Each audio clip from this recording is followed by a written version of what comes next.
കുറേ ദിവസമായിട്ടോ ക്ലീനിങ് ഒക്കെ ചെയ്യണമെന്ന് ഞാൻ വിചാരിക്കണേ. പക്ഷെ നല്ല മടിയായിരുന്നു. അപ്പോൾ ഇന്ന് എന്തായാലും രൂപത്തിൻ്റെ നടയിൽ നിന്ന് തന്നെ ആദ്യം തുടങ്ങാമെന്ന് വിചാരിച്ചേ. എന്താണെന്ന് വെച്ചാൽ നല്ല പൊടി ഉണ്ടായിരുന്നേ. അപ്പോൾ ഞാൻ ശരിക്കും പറഞ്ഞാൽ ഈ രൂപത്തിൻ്റെ സ്റ്റാൻഡ് ക്ലീൻ ചെയ്യുന്നതിലെ ഈ പെയിൻ്റൊക്കെ അടിക്കുന്ന ബ്രഷ് ഉണ്ടല്ലോ, അത് വെച്ചിട്ടാണ് നല്ലതായിട്ട് ക്ലീൻ ആവുകയും ചെയ്യും. പൊടിയും അതുപോലെ തന്നെ മാറാലൊക്കെ നല്ല നീറ്റായിട്ട് പോകും കേട്ടോ. അപ്പോൾ ഞാൻ എപ്പോഴും ഈ ബ്രഷ് തന്നെയാണ് ഉപയോഗിക്കാറ്. നമ്മുടെ കൈ എത്തുന്ന സ്ഥലത്തൊക്കെ ഇങ്ങനെയുള്ള ബ്രഷുകളൊക്കെ കൊണ്ട് ക്ലീൻ ചെയ്യാനായിട്ട് നല്ല എളുപ്പമാണ്. അപ്പോൾ സന്ധ്യാപ്രാർത്ഥന ചെല്ലുമ്പോൾ ചന്ദനത്തിരി കത്തിക്കുന്നത് എനിക്ക് ഭയങ്കര ഇഷ്ടമാണ് കേട്ടോ. അപ്പോൾ അതിൻ്റെ പൊടിയാണ് ഈ ഒരു ഭാഗങ്ങളിലൊക്കെ നിറയെ ഉള്ളത്. എനിക്ക് ഏറ്റവും കൂടുതൽ ചീത്ത കിട്ടുന്നത് ഇവിടെ ചന്ദനത്തിരി കത്തിക്കുമ്പോഴാണ്. അപ്പോൾ ആദ്യം ബ്രഷ് കൊണ്ട് ക്ലീൻ ചെയ്തതിന് ശേഷം നനഞ്ഞ തുണി കൊണ്ട് ഒന്ന് നന്നായിട്ട് നനച്ചിങ്ങനെ തുടയ്ക്കും. അപ്പോൾ നന്നായിട്ട് ക്ലീനായിട്ട് കിട്ടും കേട്ടോ. അപ്പോൾ നമ്മുടെ രൂപവും അതുപോലെ തന്നെ ഇതിൻ്റെയൊക്കെ ഇടയിലൊക്കെ ഇഷ്ടം പോലെ പൊടിയൊക്കെ ഉണ്ട്. അപ്പോൾ നമുക്ക് ഇങ്ങനെയുള്ള ബ്രഷിലൊക്കെ വെച്ചിട്ട് മാത്രമേ ക്ലീൻ ചെയ്ത് നടക്കുകയുള്ളൂ കേട്ടോ. അപ്പോൾ ഒരു 2 വീക്കൊക്കെ ആകുമ്പോൾ തന്നെ ഇങ്ങനെ തുടച്ചാൽ എപ്പോഴും രൂപം നല്ല പുതിയതുപോലെ തന്നെ ഇരിക്കുക. ഇനി നമ്മൾ ക്ലീൻ ചെയ്യാനായിട്ട് മുമ്പ് എടുത്ത് മാറ്റിയ സാധനങ്ങളെല്ലാം അതാത് സ്ഥലത്തൊക്കെ തന്നെ ഞാൻ തുടച്ച് വെച്ചിട്ടോ.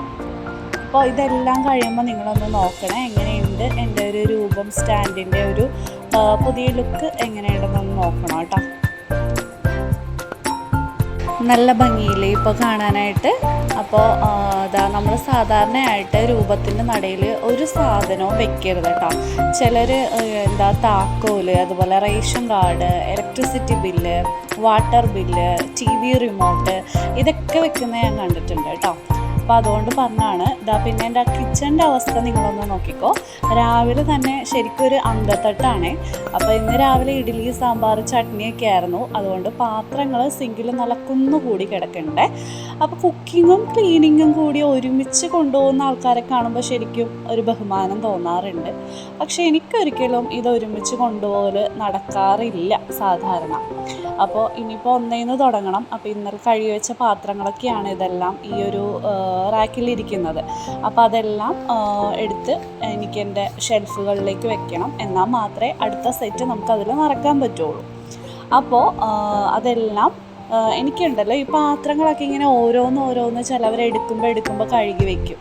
എനിക്കങ്ങനെ കഴുകുന്നതിനോട് ഒട്ടും ഇഷ്ടമല്ല കേട്ടോ. എനിക്ക് എല്ലാ പാത്രങ്ങളും കൂടി കൂട്ടിയിട്ട് ലാസ്റ്റ് എല്ലാ ജോലികളും ചെയ്തതിന് ശേഷം കഴുകുന്നതാണ് എനിക്കിഷ്ടം.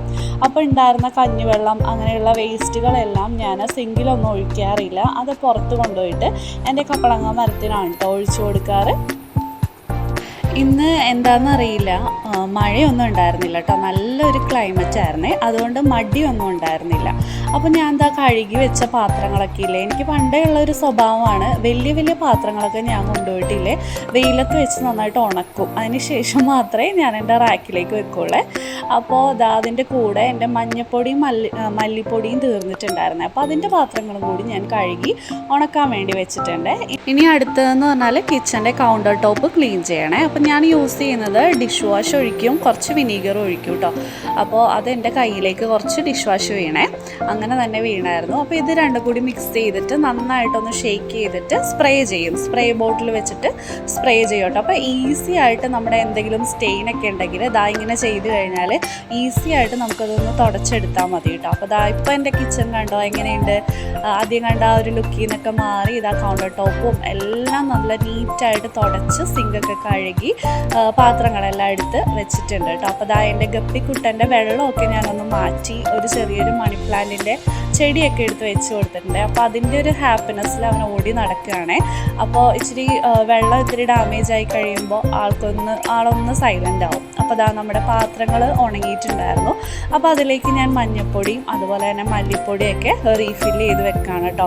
ഞാൻ ഒരിക്കലും ഇങ്ങനെ എല്ലാ ടിന്നുകളും ഒരുമിച്ച് അത് ക്ലീൻ ചെയ്ത് കഴുകിയൊന്നും വെക്കാറില്ല. അപ്പോൾ തീരുന്ന ബോക്സുകൾ ഉണ്ടാവുമല്ലോ, ഓരോ സാധനങ്ങൾ തീരുന്ന അനുസരിച്ച് ഓരോ ടിന്നുകളും, ചിലപ്പോൾ ഒരു ടിന്നേ ഉണ്ടാവുള്ളൂ എങ്കിലും ഞാനത് വേഗം തന്നെ കഴുകി ഉണക്കി എന്നിട്ടാണ് അടുത്ത പ്രാവശ്യം റീഫിൽ ചെയ്യുക. അപ്പോൾ നമ്മുടെ ഈ ഒരു മസാലയൊക്കെ ഇട്ട് വയ്ക്കുന്ന ഈ ഒരു ടിന്നുണ്ടല്ലോ എപ്പോഴും നല്ല നീറ്റായിട്ടും പൊടിയൊന്നും ഇല്ലാതെ ക്ലീൻ ആയിട്ടിരിക്കും.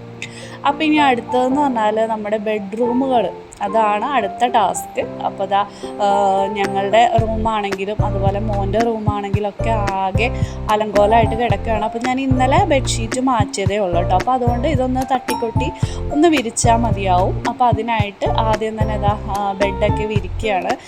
സത്യം പറഞ്ഞാൽ ഇതൊക്കെ നമ്മൾ രാവിലെ എഴുന്നേൽക്കുമ്പോൾ തന്നെ ചെയ്യേണ്ടതാണ്. പക്ഷേ എന്ത് ചെയ്യാം, ഒട്ടും സമയമില്ലാത്തത് കൊണ്ടിട്ട് നമ്മൾ അതിന് ശേഷമാണ് കേട്ടോ ഇതൊക്കെ ചെയ്യാറ്.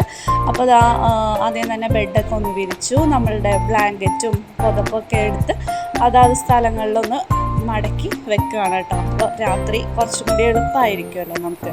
അപ്പോൾ അതാ അതുകൊണ്ട് ഇതൊക്കെ ഇങ്ങനെ ചെയ്യുകയാണേ. നമ്മൾ നല്ല ക്ലീൻ ആയിട്ടുള്ള ബെഡും അതുപോലെ കിച്ചണൊക്കെ കാണുമ്പോൾ ഭയങ്കര സാറ്റിസ്ഫാക്ഷൻ അല്ലേ. അപ്പോൾ എത്ര വയ്യെങ്കിലും എന്ത് ഇതാണെങ്കിലും എത്ര തിരക്കാണെങ്കിലും ശരി, എനിക്ക് നമ്മുടെ ബെഡ്റൂമുകളും അതുപോലെ തന്നെ കിച്ചൻ്റെ കൗണ്ടർ ടോപ്പും പാത്രങ്ങളൊക്കെ നല്ല നീറ്റാക്കി എപ്പോഴും തുടച്ച് ക്ലീൻ ചെയ്ത് വെക്കുമ്പോൾ അല്ലാത്തൊരു സാറ്റിസ്ഫാക്ഷനാണ്. നിങ്ങൾക്കും ഇങ്ങനെ തന്നെയാണോ? ആണെങ്കിൽ കമൻറ്റ് ബിലോ. അങ്ങനെ ഇതാ 2 ബെഡും നല്ല നീറ്റായിട്ട് വിരിച്ചൊക്കെ ഇട്ടിട്ടുണ്ട്. പക്ഷേ ഇതൊക്കെ കുറച്ച് സമയത്തേക്കേ ഉള്ളൂ. കുട്ടികൾ വന്നു കഴിഞ്ഞാൽ ഒരു 5 മിനിറ്റ് പോലും ഇതൊന്നും ഉണ്ടാവില്ല കേട്ടോ. അപ്പം ഞാൻ രാവിലെ അലക്കി വിരിച്ചിട്ടതായിരുന്നു ഇത്. അപ്പോൾ വെയിൽ മാറണേക്കാൻ മുന്നേ തന്നെ ഞാൻ തുണികളൊക്കെ എടുത്ത് മടക്കി വെക്കും കേട്ടോ. കാരണം ഒരുപാട് തണുത്ത് കഴിഞ്ഞാൽ തണുത്ത കാറ്റൊക്കെ കൊണ്ടിട്ട് നമ്മുടെ ഈ തുണികളൊക്കെ ഒരു നനവ് പോലെ, അതായത് ഒരു തണുപ്പ് ഫീൽ ചെയ്യും. അപ്പോൾ അതുകൊണ്ട് ഞാൻ ചൂടോടെ തന്നെ വെയിൽ മാറണേക്കാൻ മുന്നേ തന്നെ തുണികളൊക്കെ ഉണങ്ങി കഴിയുമ്പോൾ തന്നെ അതെല്ലാം എടുത്ത് നമ്മൾ ഉണക്കി മടക്കി വെക്കും കേട്ടോ. അപ്പോൾ അതാ ബാക്കിയുള്ള നമ്മുടെ പാത്രങ്ങളൊക്കെ നന്നായിട്ട് ചൂടൊക്കെ ആയി ഉണങ്ങി കിട്ടിയിട്ടുണ്ട് കേട്ടോ. അപ്പോൾ അതൊക്കെ ഇനി നേരെ എടുത്തിട്ട് കബോർഡിലോട്ട് വെച്ചാൽ മതി. ഇന്നത്തെ വീഡിയോ ഇത്രേ ഉള്ളൂ. Bye friends.